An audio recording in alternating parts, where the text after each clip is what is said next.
Mhm.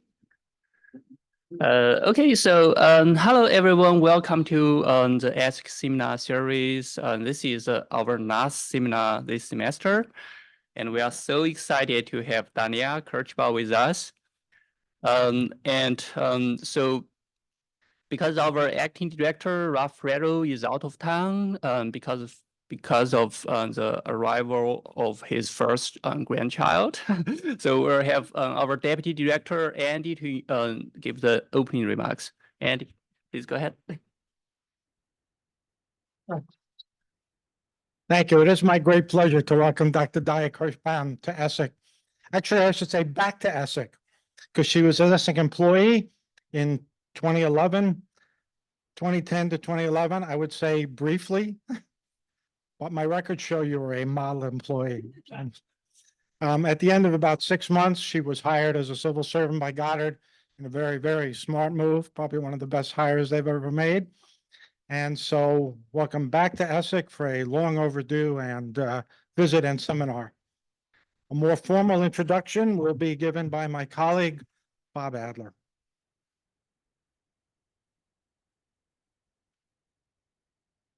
Well, welcome everybody, and it's great to have Dalia here. I'm glad to introduce her. Currently, she's director of Goddard Earth Science, and she's been in that job for a little more than a year now, I think. 2 years. Actually, it's 2022, so it's 2 years, yeah. That's a pretty big job. That's head of all of Earth Science at NASA Goddard.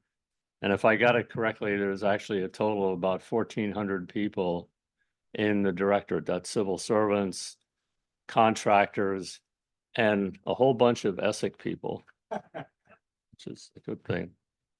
And that makes her responsible for all that science, which is a lot, covering everything from land and ocean surface, atmosphere, cryosphere, et cetera. And you have to remember that it involves a lot of science projects, missions, Terra, Aqua, GPM, PACE, there's Landsat, I don't know, it goes on and on. So there's lots of activity. So it's important for her, we're really glad to have her here and everything. She started out, she got her bachelor's degree from Princeton in earth science related things. And then she went to graduate school at Columbia. And my first run-in with Dalia was in the summer of 2007, when she was a summer student or a summer intern at Goddard. And one day I got a knock on the door of my office, and this young woman was there, and someone had sent her to me because my group was doing things with landslides and heavy precipitation events and how they're related and global stuff. So she came in to talk to me, and it was actually a very, very nice conversation. I still remember. And at the end of it, she had a summer topic, and she went out and worked that summer. Well, she continued at Goddard, and that summer topic turned into her dissertation, and I ended up on her committee at Columbia. And that was also a lot of fun and very interesting, and she did a terrific job. And we've managed to publish a few papers back then. And they're actually very heavily cited papers. I know I looked at it. And like Andy said, some of that time or after that, after she got her degree, she was in a postdoc program at Goddard. She spent some time as an ESSEC employee sitting at Goddard, and then became a civil servant. And during the time she's been a civil servant up till now, she's done a lot of things, published a lot more papers on landslides and other things, gotten a lot of grants from NASA headquarters, which is all great.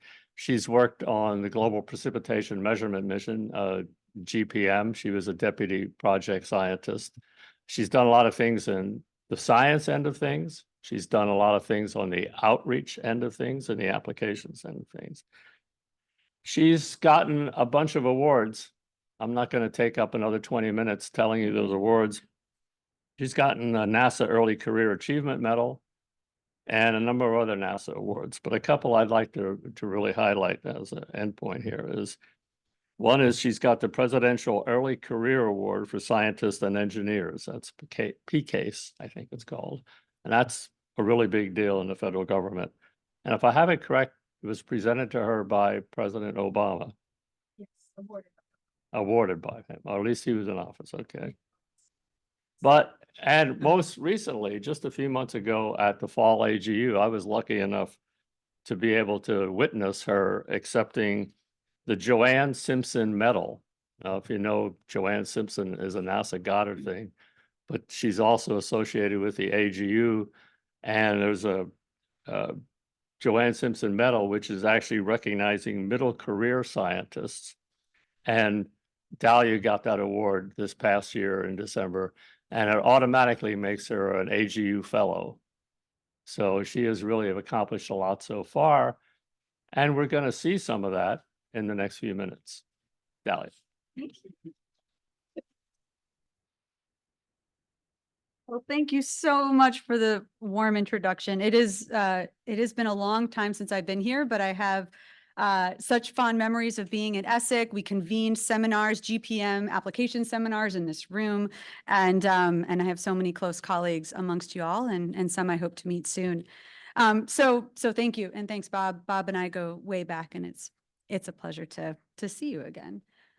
So I am a scientist. I would love to present science, but what I wanted to take this opportunity to do is actually do something a little different. I wanted to put on my director hat and talk a little bit about where we've come, where we are now, and where we're going. And I've never given this talk before. Full disclosure, I made it yesterday morning. But there's a lot of pieces that maybe some of you have seen. But I wanted to challenge you to think a little differently about what we need going forward. So we'll start with this, right? We think of the blue marble, right? The title is Our Fragile Blue Planet. And at Goddard, we have the largest group of Earth scientists in the world. Of you are all included.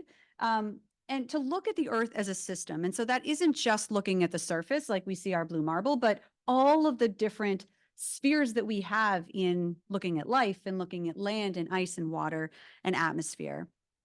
And so we have this unbridled ability to connect all of these different systems. And we are also at a very pivotal time in a lot of ways.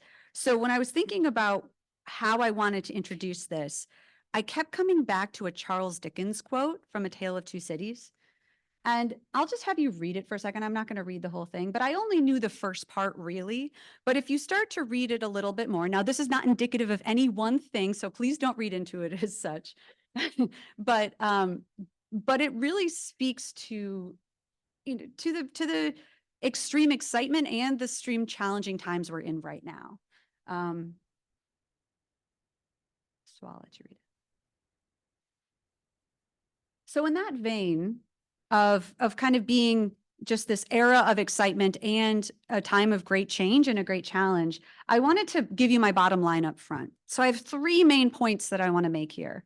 First, and this was mentioned by Bob and Andy and others, is we know that we have this aging fleet of flagship missions, right? Terra, Aqua, Aura, we have GPM, we have SMAP, we have all of these capable components on orbit, and they've been providing this cornerstone for calibration, for long-term continuity of observations. And so we're coming to an end, right? Terra, Aqua, Aura sooner than others, but the inevitable decline is going to happen, right? And that is very scary, but it's also a time to think differently about the future, because we're not replacing these flagships. I forgot I should know this right off the top of my head, but in real world, in FY24 dollars, I think if you look at EOS, how much it would cost, I think it's $20 billion or 16 to 20 billion. So we don't have that money right now. So that's a big challenge, right? We're also at a time of this exponential growth of data. And it's not just of our data, but first of all, we have more data on orbit now, or more data archives than we've ever had. And we have this advent of commercial data flooding the market in different ways, which is really important, and to figure out how we work in that system. And then the last thing is that we have these new opportunities. There's also threats, and we can talk a bit about that, and the diversification of how Earth remote sensing is done, right? So it's not just done by civil space agencies and DoD anymore, right? And ESA and others, but there are startups, there are commercial industry, there are people and companies thinking about different ways to make remote observations of our planet. And so this really behooves us to think creatively, to think inclusively about where we want to go in the future, because we still are leading that effort from a scientific perspective and leading that in a collaborative, which is really where we want to be in our science. So those are the three things I want to get through. They're really small. All right. So, so first, kind of what are we, right? We want to just highlight, of course, we have Goddard. Greenbelt is the largest campus, but we also have the Goddard Institute for Space Studies in New York, and Wallops Flight Facility, where we have some calibration and validation activities, especially with GPM. We have one of the nation's resources for climate modeling, a global reference for space geodesy. In fact, you couldn't get from point A to point B with GPS without Goddard's geodesy network contributing to the Earth's terrestrial reference frame. And then we still have science operations for all of EOS, for GPM, and for others in our Landsat as well, with USGS. And then we're moving forward with AI, ML, how we leverage those capabilities in the future. And we're doing that collaboratively with the University of Maryland and across the board, I think, looking at how we expand in those technologies. So when I kind of came in, my main things were, how do we innovate? How do we integrate? And how do we inform for impact? And that's really where we're at right now. All right. So I don't think I need to show this slide too much, but we have over 24 assets, Earth observing platforms, and understanding how all of these capabilities interact is really key to why we are different. And so I think that, you know, when I'm in this, especially during challenging times, the question is, what is our unique value proposition? Why are we here? What do we offer that no other group can? And that's not only conceiving of, building, launching satellites, data analysis, and product development, but it's connecting those through data assimilation in models, and it's helping to understand those as a system, right? So how do we develop the synergistic data products of the future? But I do want to make sure that we talk about first the first bullet, which is our aging fleet. And so I asked the project scientists of Terra, Aqua, and Aura what are the highlights? What do you want to highlight here? And so one of the critical elements, we'll start with Aura, is, you know, we've been able to better understand the ozone hole and how it's changing, and actually build in policies to change the outcome. This is one of the best application stories you could ever imagine, that we've been able to monitor. We knew what needed to be changed. The Montreal Protocol was able to influence this, and we made meaningful impacts in understanding ozone. Same as with air pollution, right? Understanding the distribution of NO2. I don't know if you saw during COVID, the COVID dashboard, looking at changes in NO2, really impactful to really understand the human impacts that much of this, that our satellites can observe as well. From looking at Terra Aqua and specifically MODIS, you know, there are 21,000 different publications in the database. That's probably an underestimate, right? It's a cornerstone of how we understand through Terra and Aqua all of these different data products. And I'll show you in the next slide that talks about how they're used, but different ways to access near real time and worldview. And this was actually quite empowering. The EOS missions and the IPCC, right? The Intergovernmental Panel on Climate Change, and how many times they are actually cited. You can see Aqua, MODIS, Terra, MODIS, you have GPM, you have Aura, you have GRACE. Just the criticality of these long-term observations to understand and provide input to this international assessment that we need from our climate. And then I would be absolutely remiss if I didn't talk about GPM, which is near and dear to my heart. I worked on it for 12, 15, a lot of years. And of course, providing the most accurate rainfall, publicly available rainfall in the world is underpinning a lot of what we do. Understanding extremes, understanding improving weather forecasting, climate trends. And so this is the 7-day precipitation at 30-minute intervals. And also want to highlight the climatologies, right? The changes, the anomalies that we see. So brown is drier than normal, blue is wetter than normal. You can see the date that updates. So we have both of these observations updating every day to demonstrate the variability that we can understand only because we have that long-term record. And since I knew Bob was giving my intro, I just had to mention that papers like this can't happen without that longer-term record, right? So he sent it to me last week for some light reading before bed. All right, so to kind of think about where we are in this age of continuity, or the question about continuity, for us, it's three things, right? One, it's about how do we plan for the EOS to SUMI NPP and JPSS transition. And so Steve Platnick has been leading quite a bit of that, working with Jack Kay. There's been several workshops with presentations and publications from there. And they've been investing in this for over a decade of how do we change algorithms, knowing that the observations are not the same, right? And so we need to understand where algorithm changes may impact that long-term continuity record. And so, this is not super well funded, to be completely honest, and understanding where we're prioritizing those continuity records and the algorithms needed to better understand how to plan for the future is a really critical piece that we're talking about right now with headquarters, especially. We also need to think that we're not replacing things on orbit, right? That's not what NASA does. And so how do we think about innovative continuity to support these climate data records or environmental data records? And so, we've been talking about how do we, I think, and GPM's a great example of this, is how do we understand this long-term record? We develop reference databases and link together this program of record to understand a long-term view. Now, you need some very well-calibrated observations to be able to link those. And so this is kind of where we're talking about how do we prioritize, if you will, what the next generation of long-term continuity variables might be to help and understand our climate, and what is going to be what's going to be down in the next 10 years or longer, and what do we want to prioritize in terms of those observations, not just in the US, but looking around the world as well. And then, looking at how we provide we need a strategic framework to understand these continuity variables. I was chairing a panel at the Goddard Memorial Symposium right in the spring. And it was with Karen St. Germain, it was with Steve Volz and Miguel Roman. And the topic of continuity came up because I brought it up.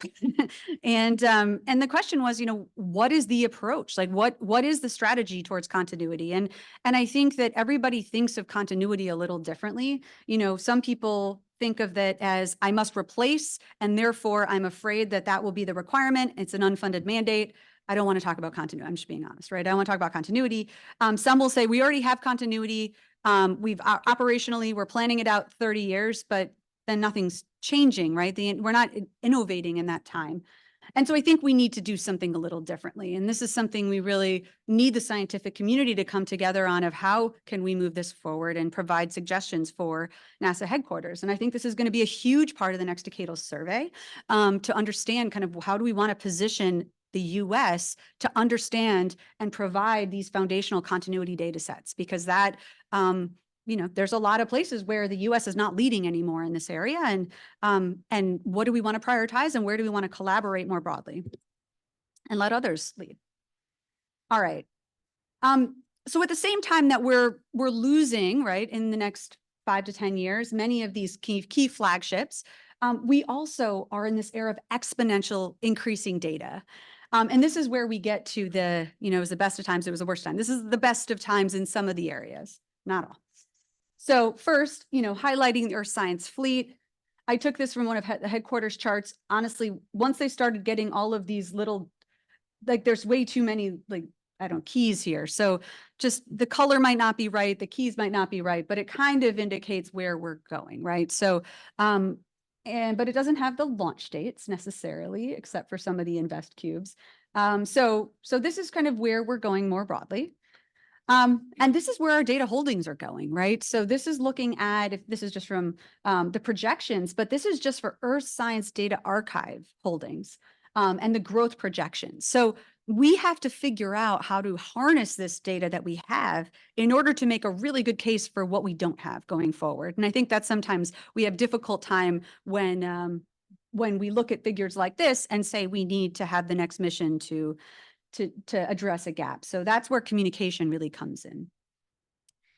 So let's talk about some of the new missions that we have on orbit and some of the ones that are coming, because we had a really good the last couple weeks, if anyone's paying attention to Goddard Earth Science, and I'm really excited. So first, this is one of my more favorite visualizations after GPM, to talk about the earth breathing, right? So this is 20-year record of how we integrate information to look at chlorophyll and land vegetation, right? And so this is, so you can see kind of the plumes of chlorophyll coming off of our major river systems. You can look at kind of the green up that occurs and the interaction, of course, in the coastal zones. And so in February, we were excited to launch the PACE satellite. So PACE is looking at phytoplankton. So the P in PACE is for phytoplankton, aerosols, clouds, and ocean ecosystem mission. And so what it did was, you just saw the last visualization, this chlorophyll plumes. This is off the coast of South Africa. And with PACE, you know, before we could see phytoplankton gives off this green color, right? It's vegetation off the surface. We could see about 4 to 6 shades of green before. And with PACE, we could see over 200 different shades because it has hyperspectral capabilities to then differentiate the different types of phytoplankton, the different types of harmful algal bloom material, right? So some can cause closed beaches, you know, have a negative impact on fisheries, and some are really critical for our ocean ecology. And all of them absorb carbon dioxide. So it's a huge piece of the bigger picture in terms of our carbon cycle.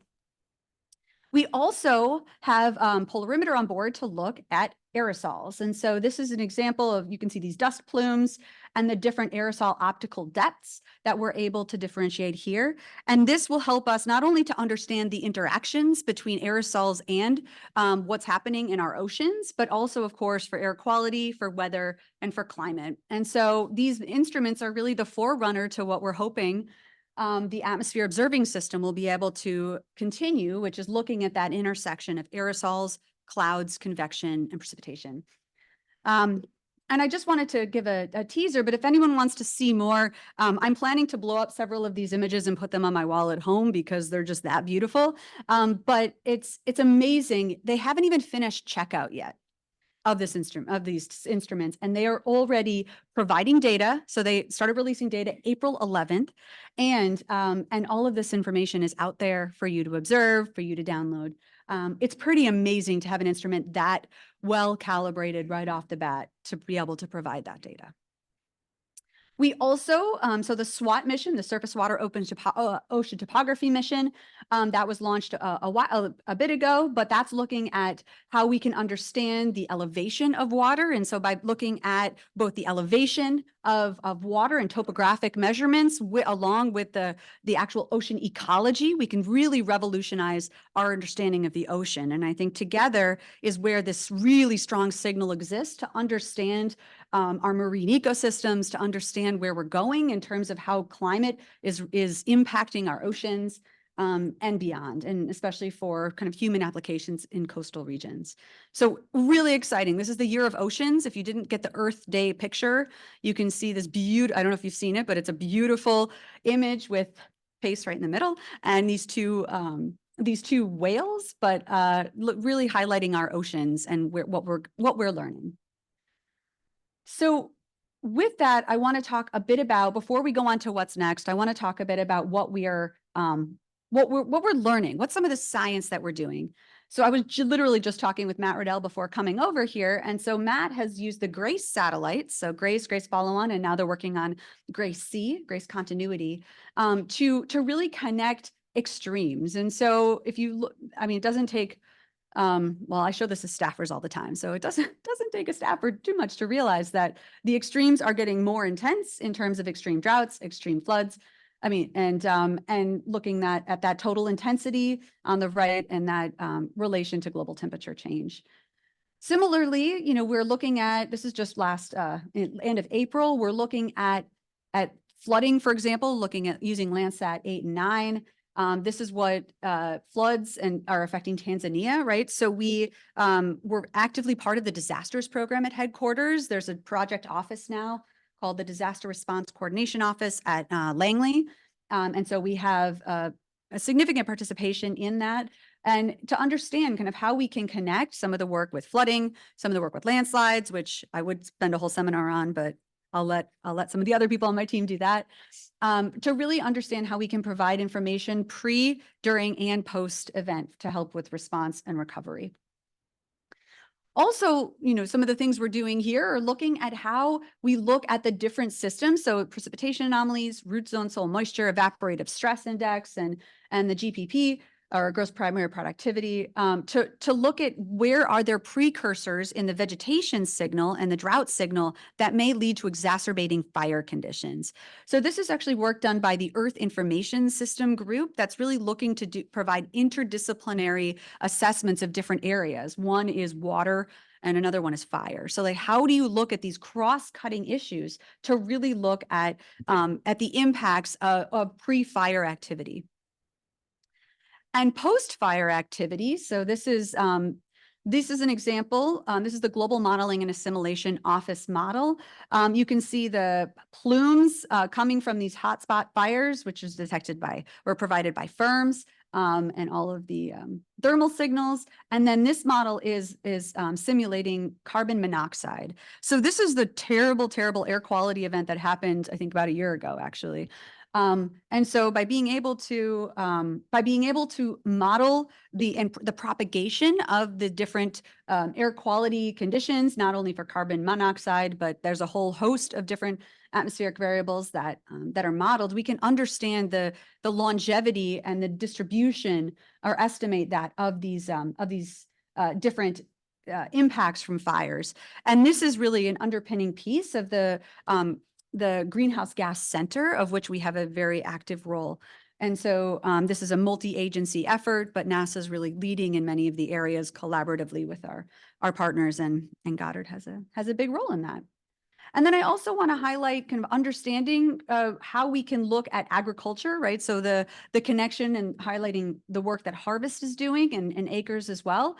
I was out walking one day, and I was listening to an NPR report that was talking about a NASA group. NASA Harvest is helping to understand kind of crop production in the Ukraine, and I got really excited.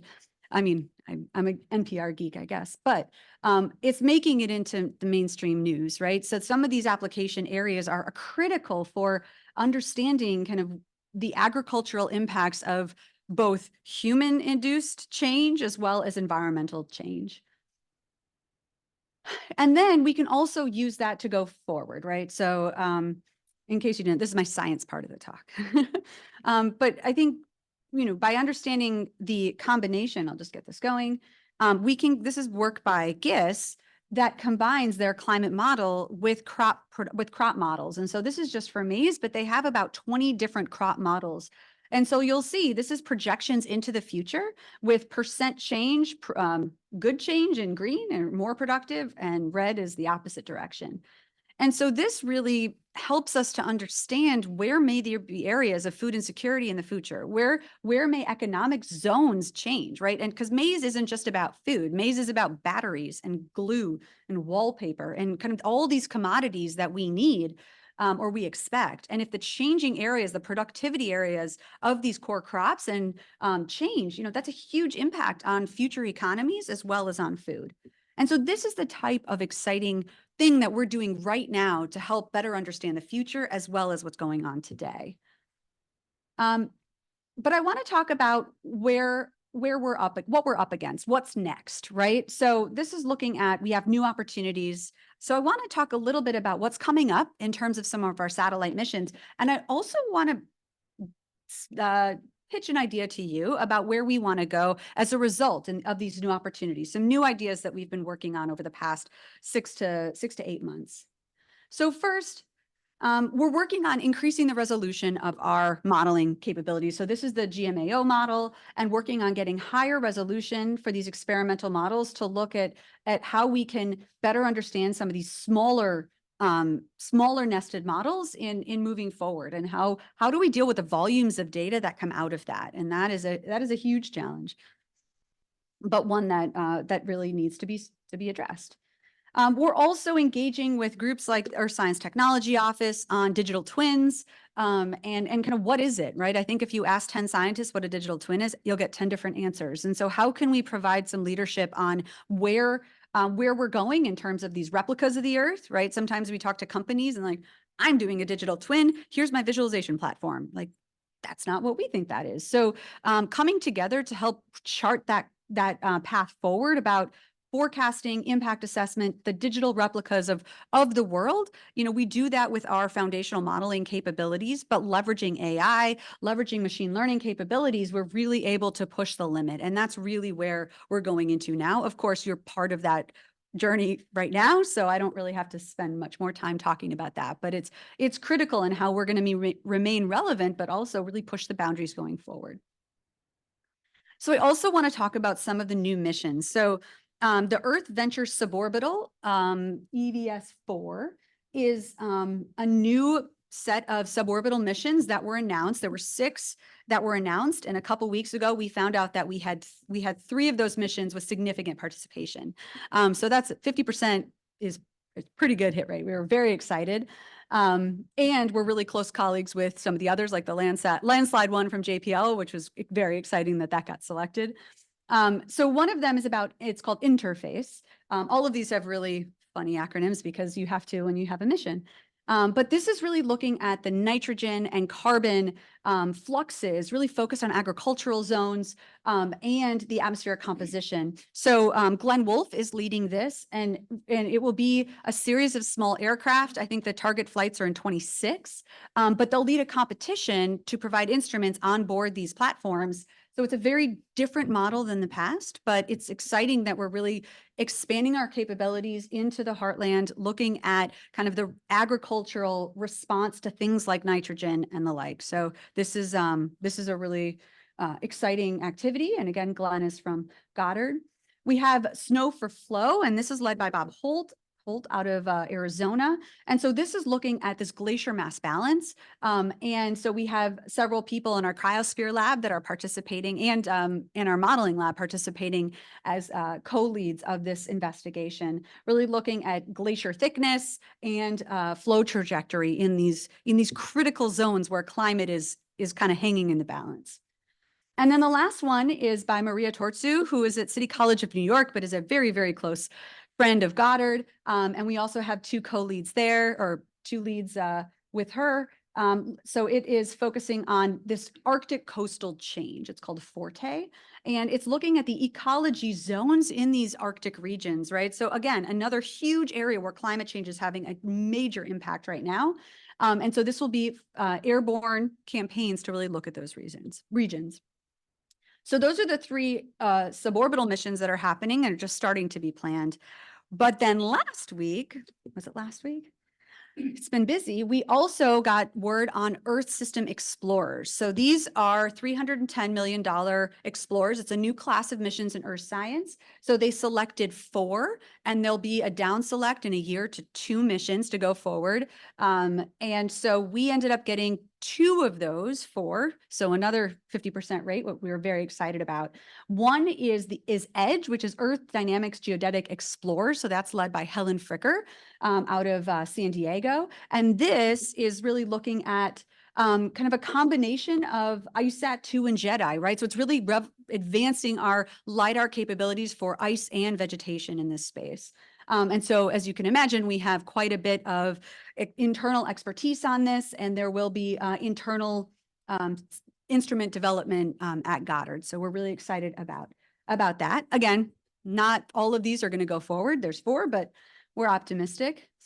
The other mission is STRIVE, which is the Stratosphere Troposphere Response using Infrared Vertically Resolved Light Explorer. That's why I didn't write everything at the top.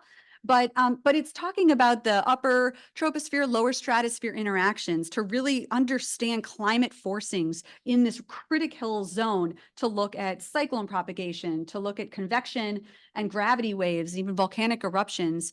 And so this is a really exciting opportunity with, again, some in-house instrument development at Goddard to take a quantum leap forward, it says, about understanding that atmospheric reaction between the troposphere and the stratosphere. So you can understand why we're really excited. It's been a good couple weeks, but it's not all rosy. And so I would be remiss if we didn't talk about the Decadal Survey mission, so the Earth System Observatory. So as part of that, they recommended several different observables, about 5. And so for Missions are coming out of that. One is now called GRACE C, which was formerly Mass Change. So that's GRACE follow-on. So understanding that long-term view of the subsurface, that is proceeding. We have the Surface Biology and Geology mission, SBG. So both of those are being led by JPL, and that will have thermal and vSphere, visible shortwave infrared capabilities. And then we have the Atmosphere Observing System, which is Goddard leading, and that's a combination of looking at clouds, convection, aerosol, and precipitation. So there's been some changes for anyone that was on the last budget call. There's been some changes, especially to AOS. So GRACE C, there is moving forward. SBG, there's a bit of a delay in one of their capabilities by 2.5 years, but AOS has taken some significant changes. So one, we first, when we went to the mission confirmation review, we had this constellation, which was a tightly coupled system that was in an inclined and a polar orbit. I won't go through all the components, but happy to talk about any of them, because before I was in this role, I was very, very closely connected to that team, still am. So we're now moving into a decoupled architecture where we're going to have PMM, which is in an inclined orbit. And so this is a somewhat continuity of GPM. It'll have a JAXA Doppler radar, and it will have 2 radiometers that are provided by CNES. The polar area, we're going to have a LiDAR contribution by the Italians, and then there'll be a competed cloud active mission, which right now the community announcement's on the street. And there is going to be potentially a passive satellite as well. So this is still in the works. It wasn't what we were planning, and we continue to work to educate on the importance of these synergistic observations for the future. So this is kind of where we're at, and I'm happy to answer any questions on that, but don't want to belabor the point right now. All right, so let's talk about kind of these opportunities, these threats, and diversification of where we're going. So, we're great. Okay. Mackenzie Lystrop has been our center director for a little over a year, and she put forth this Goddard 2040 vision. And so you may have heard of NASA 2040, the agencies going on that. So Goddard 2040 is what she released in the fall of last year. And so she had 7 vectors, kind of magnitude direction was her thing. And so the third one is serving as a hub for Earth systems science. And so I was given the task of scoping out what does that mean? What do we want to do differently?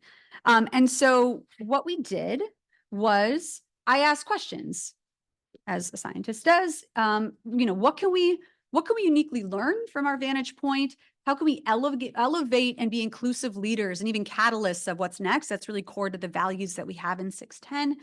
What are the new tools we can leverage or new processes? And then how do we accelerate the use of data for societal impact, which is really a theme of Earth Science to Action, which is NASA Earth Science Division's new strategy.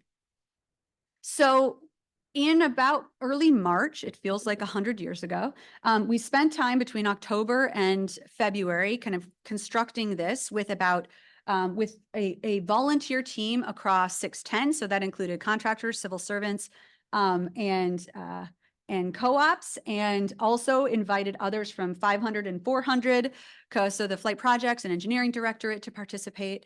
I know that we have a couple. I saw one in this room. Is there anyone else that participated? Santiago was an active participant. Did anyone else participate in the Tiger teams? All right, maybe some people online. So the goal was to get really a cross-section of how we understand where we could go and how do we elevate where we already are a hub, right? We already have the largest group in the world. We already have so many of the different capabilities, but what can we do to go beyond, to lead in that? And that is where these teams came in. So we had 3 teams. So Brian Duncan, Sean Serban, and Olivia Clifton ran these or helped to lead these 3 teams focused on missions, data science, and Earth system modeling.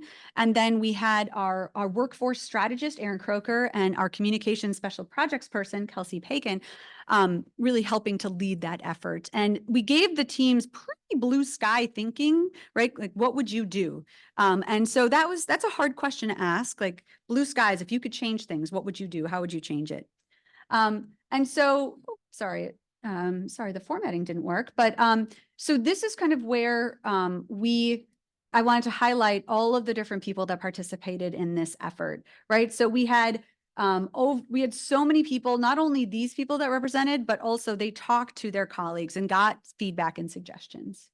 I'm wondering if the formatting is going to work. All right. So overall, we had over 108 participants in this work. And okay, good. And this is the bottom line up front. So I went to Mackenzie with our team and a very nice spiral bound book, which made a big impact, and said, this is what we want to do. And so I'll just say to you, this is a work in progress, right? This is half baked, and it represents hundreds of hours of work by the Tiger teams that put this together, and how we kind of, synthesized it for the different audiences. So, so I've been doing this kind of pitch, if you will, of kind of here's what we want to do. But the hope is that it results in some of you being interested in engaging more in the process, because this is meant to be an incredibly inclusive effort. So what are we going to do, right? For Goddard 2040, this vector 3, what are we going to do? So there's 3 things. I like 3s if you haven't noticed. The first is strong foundations, right? So much of what the Tiger teams came up with is how do we get our own house in order? How do we work collectively across our different organizations to enable us to talk better together, enable to integrate information more? How do we get our engineers and our scientists better connected on talking about the challenges of the future? And I'll give you some examples of what they came up with, but it's just a kind of the tip of a much bigger iceberg of things that we're already some of which we're already starting to roll out on, because we have the most control over that bottom part. The middle part, I like to call the fidget spinner. I have little kids, so we have a lot of those in the house. And so this is the Goddard Science Innovation Engine.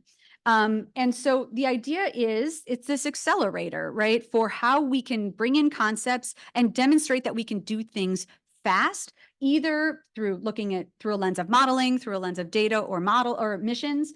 And either we can work on something that spins back to our strong foundations. It can move to a new venture, right? Maybe this is a new mission concept that we worked on in a different way. Or a new process, and it can inform potentially some of these, what we're proposing for 2 centers of excellence. Now, the term center of excellence is probably not going to stick, but it gives you the idea of what we're going for here. So I'm going to go into each one of these just a little bit. First, for strong foundations, these are just some of the ideas, right? Things like, how can we empower prospective PIs through summer schools, through early career mentoring, through partnering with shadowing of more senior PIs or project scientists with more junior people who might want to get into this across the board, right? This is not just for civil servants. This is really trying to bring our whole workforce to understand what leadership opportunities may be available. We're talking about physical space, and that's a conversation I know our center director is having with leadership at Maryland as well. And then how we can, look at our software engineering practices. Again, this is just a smattering. But I did want to highlight something that I feel really, really strongly about, which is how we create more opportunities for early and mid-career scientists to have more shadowing, more mentoring and networking, especially at a time post-COVID where people might have forgotten a little bit how to do this, or the senior people have forgotten as well, right? So as part of the early and mid-career group, Lisa Milani is one of the people that have helped with this. We've worked on shadowing programs, so really matching people up to do shadowing. I just went to headquarters and presented this and suggested maybe they wanted to do this as well. So we're going to work on getting headquarters to do shadowing as well. And really trying to bring more project scientists, program managers out to Goddard to have conversations. So we just had Thorsten Marcus, the cryosphere program manager, come out to Goddard. He got to meet with early career and mid-career people, as well as people across the board. And so we're bringing more teams of program managers out to the center, because once they're here, it's a full day. It's less intense for people that may not want to go to headquarters. And I think they really enjoy themselves when they come out. And so these are just some examples of strong foundations. The Science Innovation Engine is there's some things we're working on, none of which I have a slide on. So that's why this is kind of very half-baked. But the idea is for this innovation accelerator, like how can I literally had someone at headquarters say, well, Well, we don't do things fast at NASA, so we should have consortia be able to do all the things that are fast. And I was like, consortia are phenomenal, and we are so excited with the success that they've had, and that we need to figure out how to do it as well, like how to do it internal to the centers, so that we can be an asset to these quick turnaround things. Because Earth science is moving much faster than we know how to, for missions at least, how to move with. So I think these are great challenges, and no idea how this is going to be set up, no idea how this is going to be funded, but I think we've gotten a lot of traction in some of these areas where we can really move forward. And then the last thing I just wanted to share with you is this concept of centers of excellence. Now, I know that name is kind of polarizing and maybe a little too, I don't even know. Like we're putting a flag in the ground and saying we are going to be a center, but that's not what it's meant for. It's really meant to be a hub, right? It's an inclusive hub, not just for Goddard, but for the agency. And so as a result of presenting these, we're already starting to have conversations with headquarters about how can we lead this together inclusively and not have headquarters leading its own thing and us leading our own thing, but do it together. And so if anything comes from this, it's that we're learning how to really connect for this strategy in a bit more inclusive way. And other centers are engaged as well.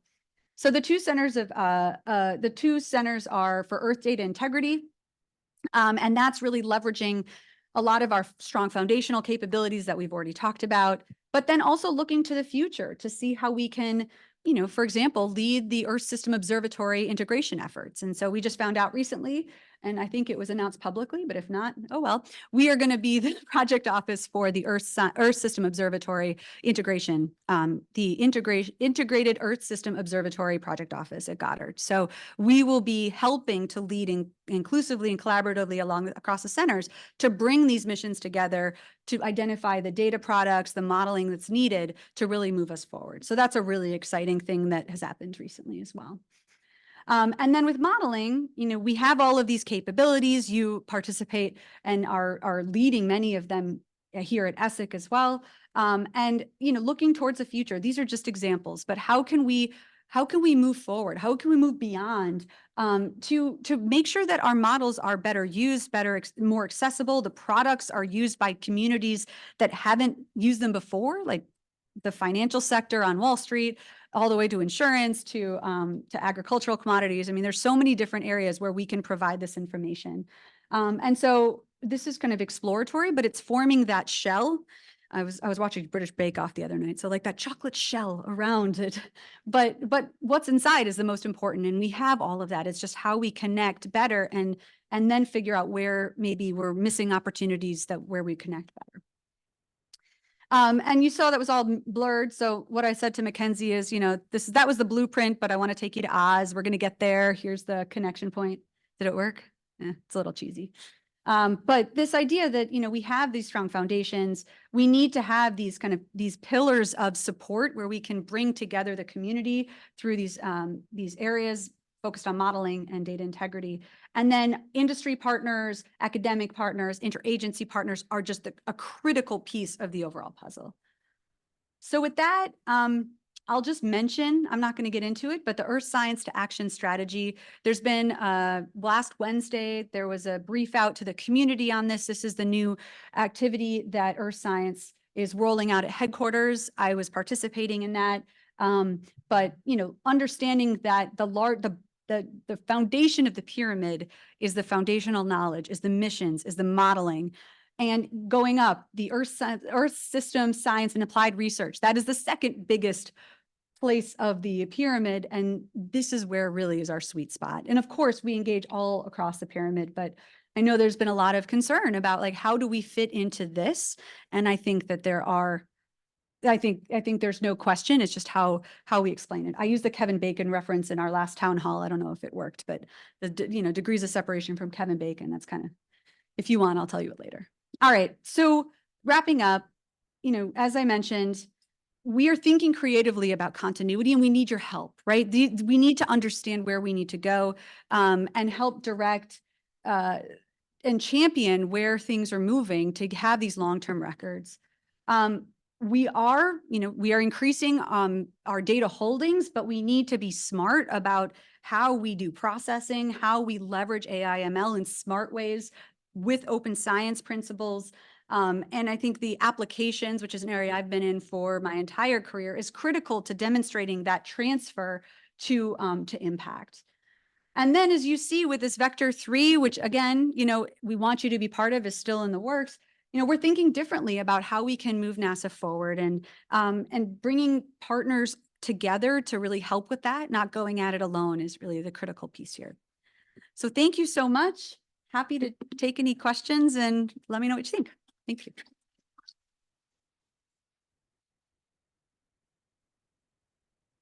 Okay. Thank you for your talk, Dalia. So in the beginning, you mentioned this continuity and the creativity. So I'm curious about this creativity part. Yeah. Whether you are referring to sort of like cooperation with private companies or other agencies, or even just instrumentation. You have newer design, and then you use that for like a traditional observations. Right. That's a great question. So I think that, it can mean a lot of different things, and we're still kind of scoping out the different directions that it can take. To me, kind of innovative continuity is that we are not going to keep launching the same thing over and over. And I think when people think of continuity, that's what they think of, because in a NOAA framework, that's what it is. You have to have exactly the same observations and algorithms, but we don't do that, right? At NASA, we have to innovate to the next generation. And so how do we still maintain those finely calibrated observations? Landsat is a great example. Planet needs Landsat to calibrate against, or else Planet wouldn't have a company, right? And that's true across the board, really, with radiometers and what have you, right? We provide that information, but we're not going to be able to do that in every area. And so how do we, for example, combine Landsat with SBG, with Planet, and get that kind of continuity record of the future? And same is true with precipitation when we're looking at Tomorrow IO, and we're looking at GPM, and we're looking at PMM. Where are the gaps in that? Because PMM is not going to be a continuity for GPM, and anyone that says that is wrong. So where are we missing in there? And so what's going to be needed in order to maintain those high quality records that we want to provide? So I think that's kind of where it's going. Thank you.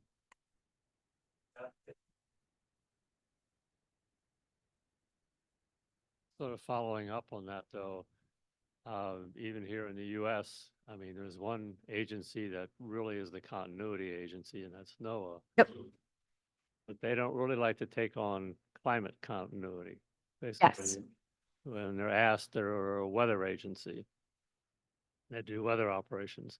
So even in the US, we don't have that nice match. If there was one agency doing continuity, and NASA experimental stuff fed into that, and they work together, then you'd probably be able to handle that. I get a feeling that maybe the Europeans do a little bit better job in that. Mhm. And of course, I think China basically wants to do everything. Okay. So is there a possibility we're going to be kind of left behind in that continuity thing? Yeah, I think there is a possibility, right? And so, I mean, you already knew the answer to that question. That was rhetorical, but that's cool.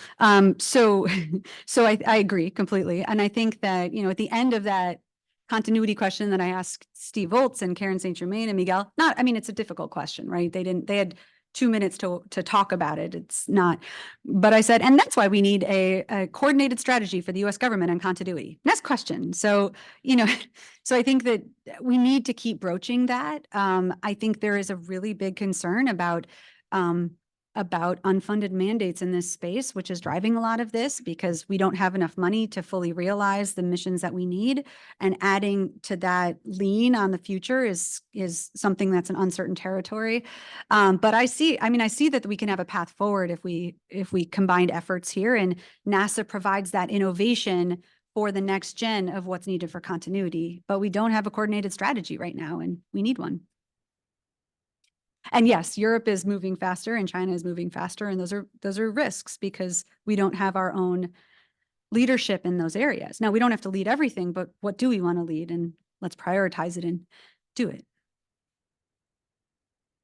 Hope I don't get in trouble for that. Yeah, this is just a comment on the quality of your graphics, particularly the scientific graphics. Mm. I was interested in the slide you showed on the intensity changes. Yes, I know. I love that. Assuming you didn't do that yourself, I'm wondering who gets credit for kind of unique way Right? of presenting data. Thank you. Yeah. So Matt Rodell was a scientist that led that. And the Science Visualization Studio is the one that put this graphic together. I haven't really seen a graphic like that. It really is a very powerful graphic. So the Science Visualization Studio, which is at Goddard, supports the agency, is trying a lot of different techniques to convey information. And one thing that I didn't mention was the Earth Information Center, which is now at headquarters. You should all check it out. It is really beautiful. There's a hyperwall that is, I think, twice the size of this area.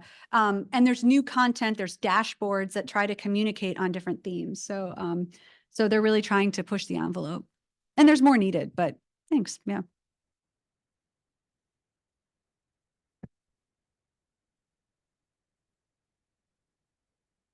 In the context of creating new structures to unleash productivity and innovation.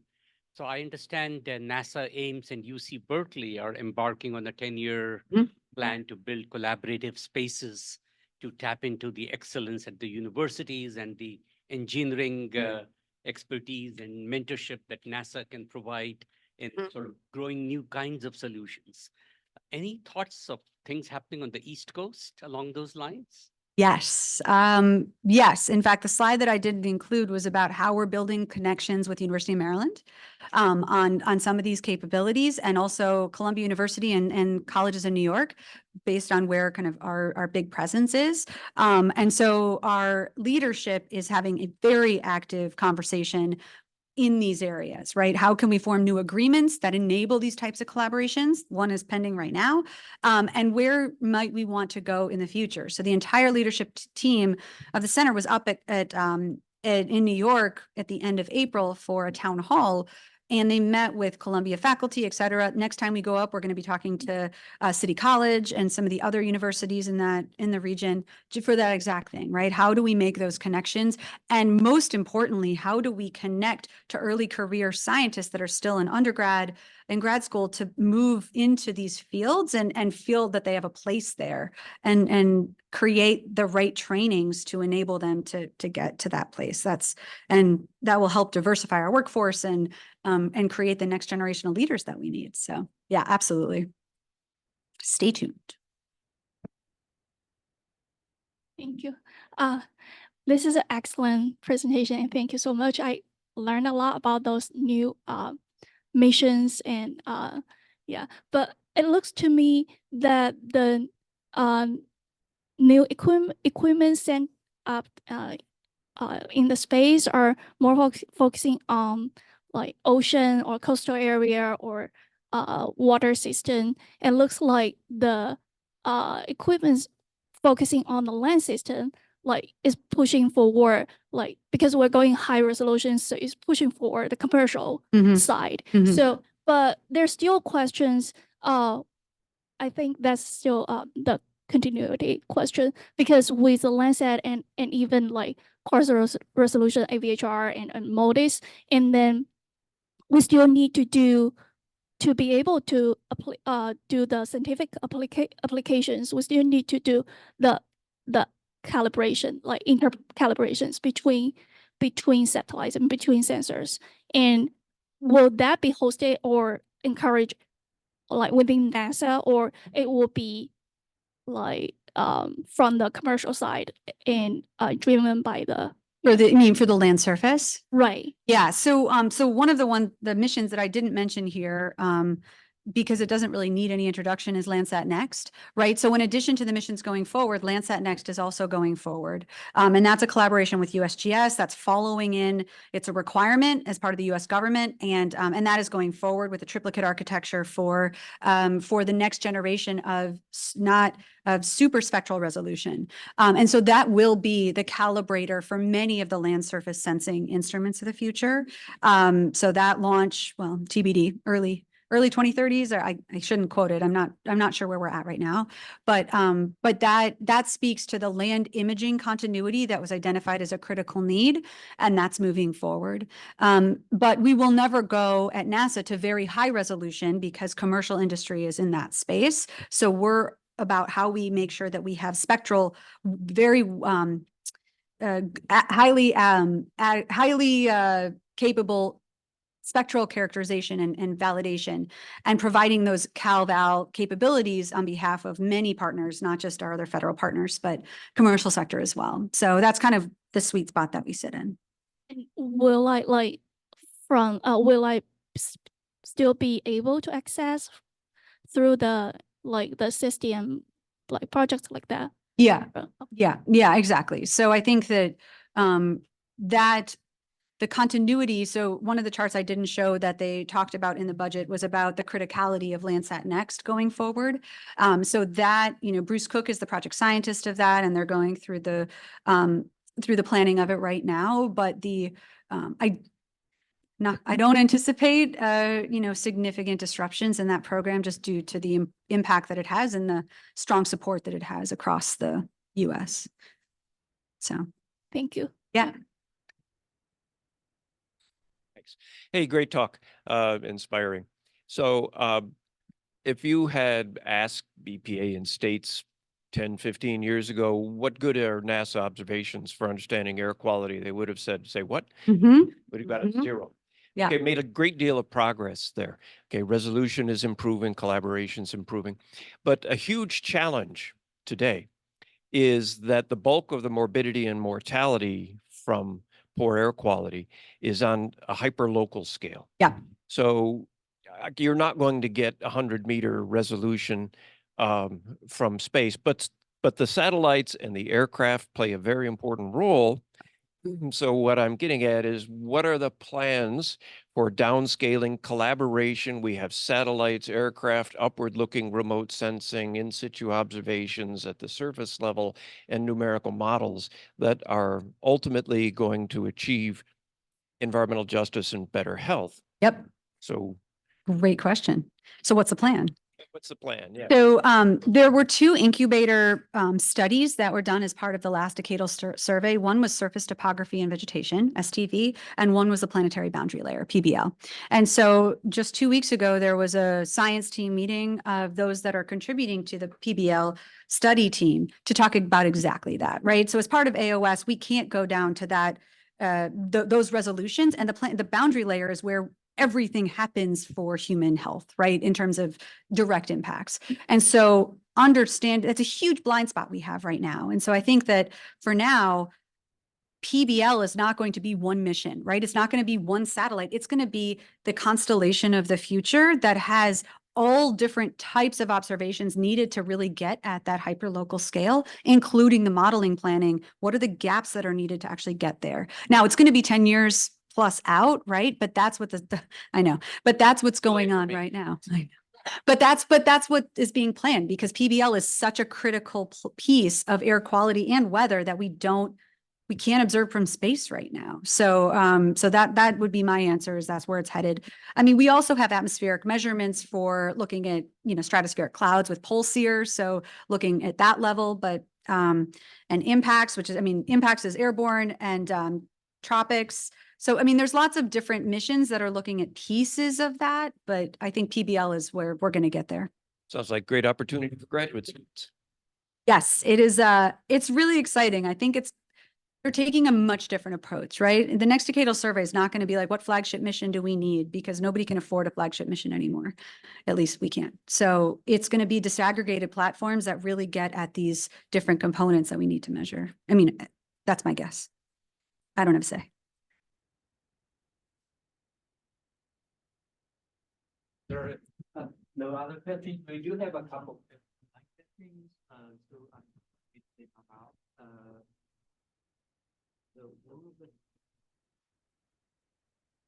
Thank you. And I can always take questions afterwards if you want to. I know that. Sure. Only one. Would you just read one online questions? From Xuan, he asked, can you elaborate on for future collaboration So, and on NASA, you mentioned potential collaboration with those commercial satellite industry. Yeah, so yeah, the question is about NASA collaborating with commercial. And so this is actually an area where we're talking about in the engine for missions, how we can find different ways to engage in that space. Now, it means that we have to find some different processes at NASA to actually make that happen and different agreements. But I think that overall, we meet with commercial companies all the time and looking at those opportunities where we can identify the win-win, which I think is, that's the tricky piece, is how can the commercial company, they have to have a bottom line. We don't. Our bottom line is open science. Their bottom line is at some point profits or something, right? So we need to figure that out. And I think we're not quite there yet, but we have some really good concepts that we put forward that could get us there. So we'll see. But yeah, we already have put in like mission concepts that are very closely partnering with commercial industry to try something new. They didn't go forward in this last round, but I'm optimistic they will in the future. Okay. So yeah, with that, let's thank the speaker again. Thank for the you. great talk. Thank you so much. Thank you so much.